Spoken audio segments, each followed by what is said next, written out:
আসসালামু আলাইকুম রহমতুল্লাহ। মনে আছে একবার বলেছিলাম যে অধিকাংশ মানুষ যে বয়সে মারা যায়, পরিবাররা তখন তাদের কাছ থেকে নেওয়ার মতো আর কিছুই থাকে না।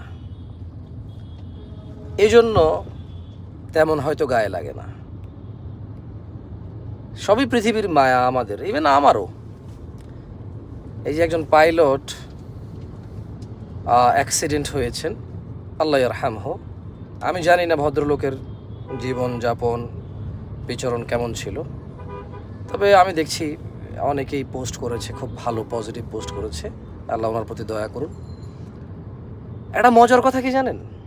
বাবা মাদের বলি, আপনার বাচ্চা কোন টিচারের কাছে পড়তে যায়, কোন বন্ধুদের সাথে থাকে, সবই কিন্তু আপনি খেয়াল রাখা উচিত। আপনি খুবই ভালো কাজ করেন এটা রেখে।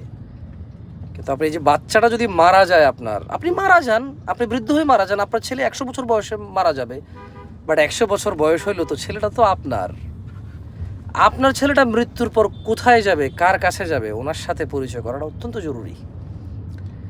এবং আপনার ছেলে মেয়ে যার কাছে যাবে, ওনার সাথে আপনার সম্পর্কটা খুব ভালো থাকা জরুরি। ছেলে সন্তানের সব দিকে খেয়াল রাখা উচিত আমাদের।